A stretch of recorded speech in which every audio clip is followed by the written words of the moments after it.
we got Goatii support, everybody. We've got Goatii support, everybody.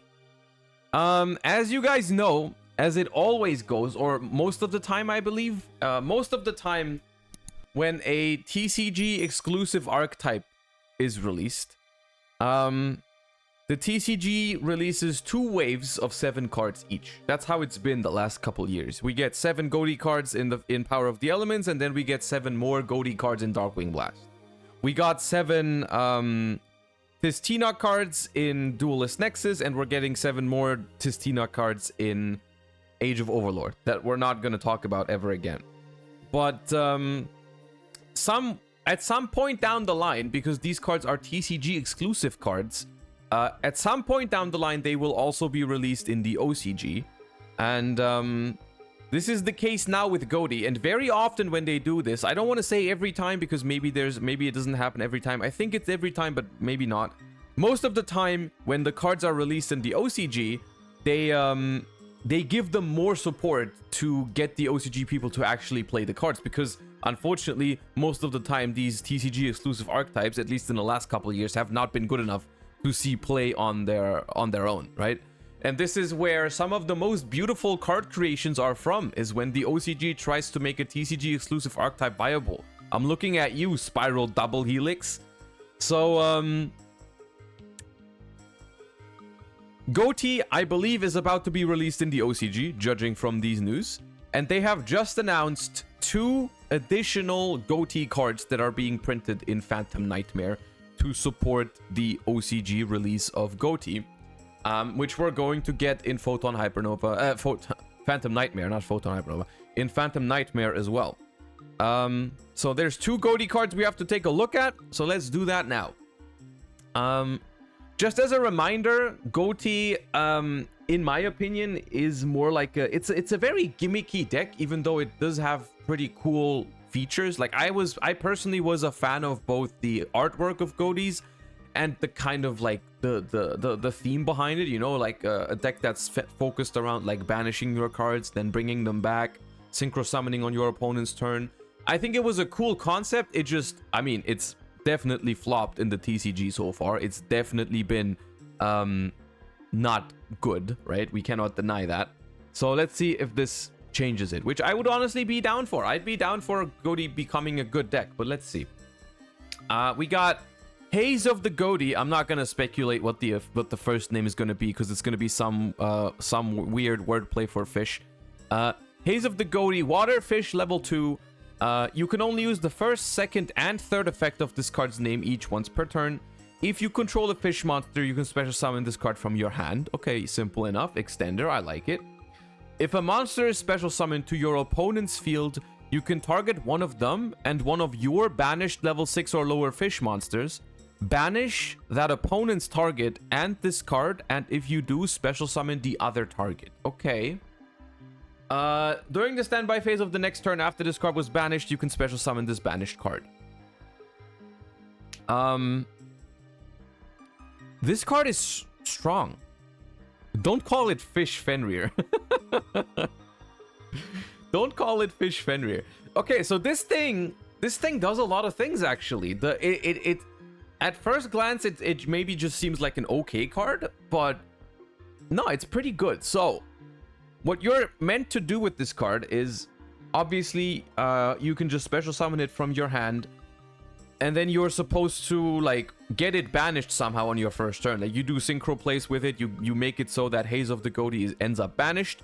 During your opponent's standby phase, it'll come back to your side of the field, and it'll provide a disruption for your opponent, because whenever they special summon, you have the option to basically banish this and banish the opponent's card. Plus, you even cycle back, like you get a level 6 or lower fish from your banished pile, which can be very good in like a lot of different ways, right? So it's an interruption in itself. It's an extender, and it summons your banished fish monsters. And then once you have it in play, once you have it on the field once, because it banishes itself whenever it uses the disruption, it'll come back in the next standby phase. So it's like a repeated banish.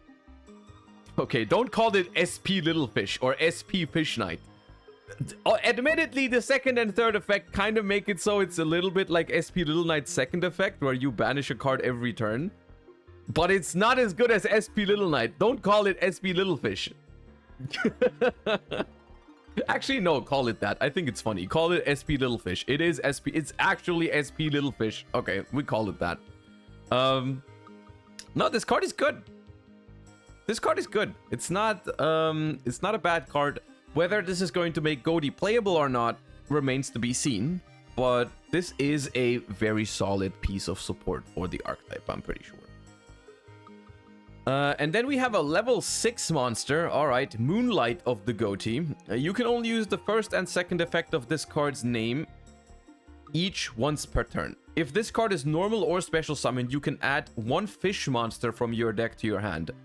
Except itself, then banish a fish monster from your hand or face-up field. Alright. Any fish monster. Not just Goaties.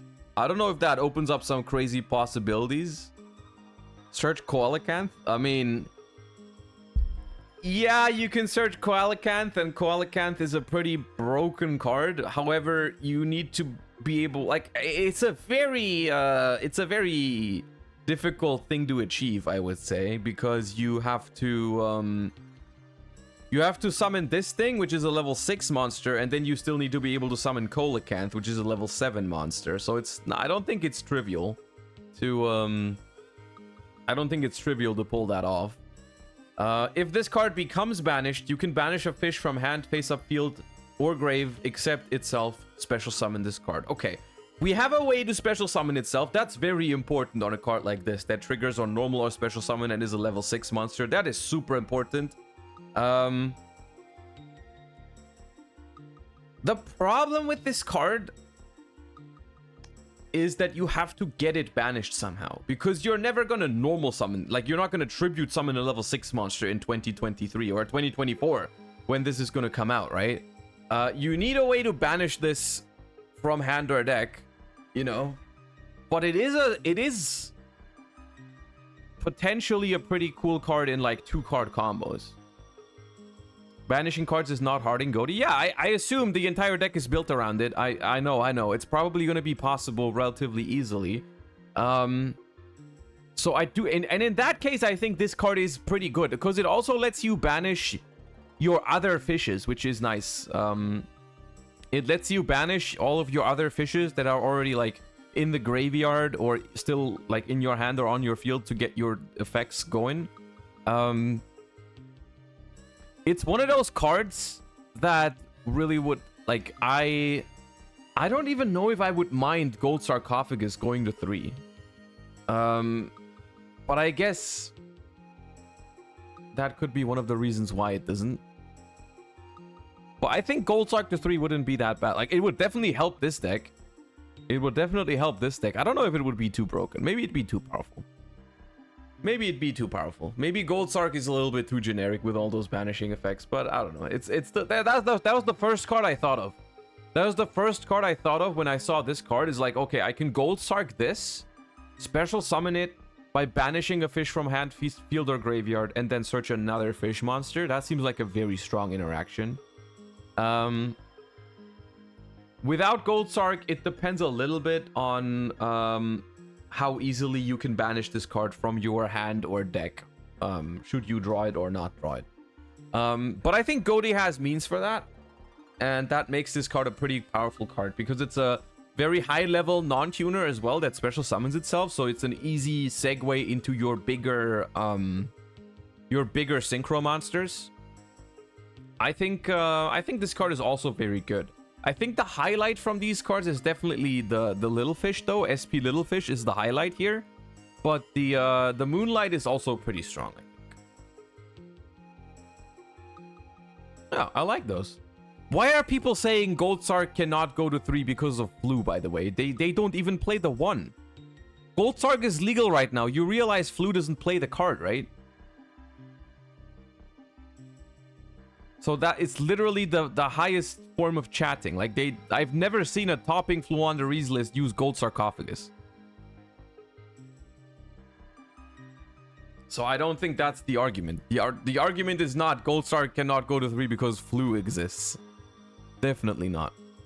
Anyways, these cards are cool. Goatii, honestly, from everything I've seen from Goatii, I would be very much down to have Goatii be a meta-relevant deck. I don't actually mind it. Like, I think Goatii is a pretty cool deck from what I've seen so far. So I actually hope that these cards make an impact, or make a splash, you could say. Sorry. I think, my instinct... Okay, okay, Farfa, chill. I think, my instinct is it takes a little bit more than that. You didn't even say in Minecraft. You need to say in Minecraft. Anyways. My instinct is it takes a little bit more than that to make the deck actually meta relevant. But who knows? Let's see. I mean, I don't know all the Goatii cards by heart anymore. Like, literally, I forgot about half of them. So maybe this is just exactly what the deck needed and it's already busted with this. All right.